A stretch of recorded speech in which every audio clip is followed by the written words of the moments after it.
Muslim woman who ticked so many of the boxes for them, but when the time came and they needed to...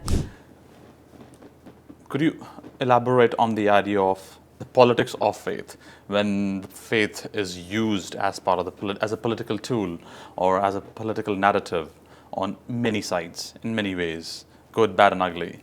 So what do you see from a politics of faith point of view, which is good, bad, and ugly? Well, it's wrong that faith is politicized. It is wrong that, it can be weaponized, just like how many other communities or organizations can be weaponized. And I think that's just the dirty world of politics at times, where people would use anything against you to alienate you, to make you feel different, or to pursue their own agenda. I mean, case at point,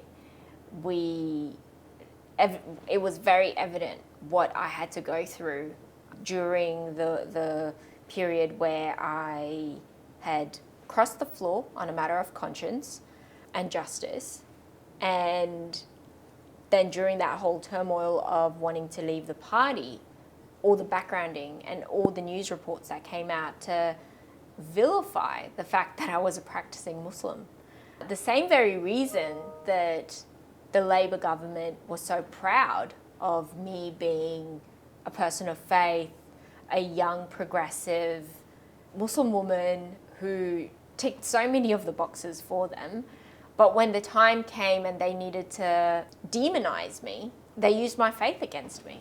They used my faith to try to portray me as this person who's bringing secularism into politics, when we've had, the Australian Christian Party for decades. Or there's always been an element of faith in Parliament House, for example. We do the Lord's Prayer every single morning before beginning our day in the Senate or in the House of Reps. So there's always been an element of faith since colonialism in this country.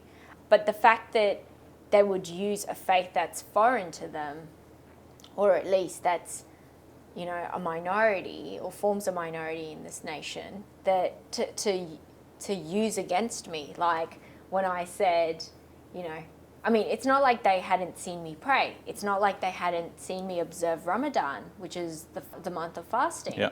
In fact, they would come and celebrate it with me and ask questions. So the weaponization of faith is absolutely wrong.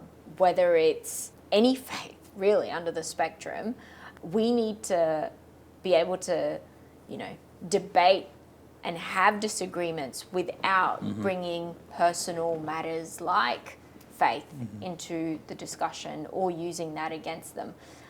There's also, it's quite funny as well that anything that happens within, say, the Muslim community or involving a Muslim person, the questions are directed to me as if I'm the lone voice or representative or spokesperson.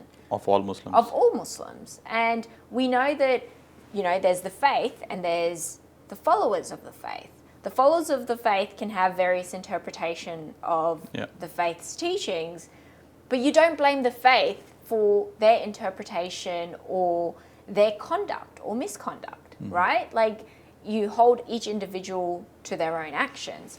Whereas what we've seen in mainstream media is there happens to be an incident and all of a sudden the whole entire faith is tainted with the misconduct of one person. I think there are good and bad people in all communities, and it's a standard Bell distribution curve. Yeah. So every community will have their bad elements, and then they will misinterpret to their understanding.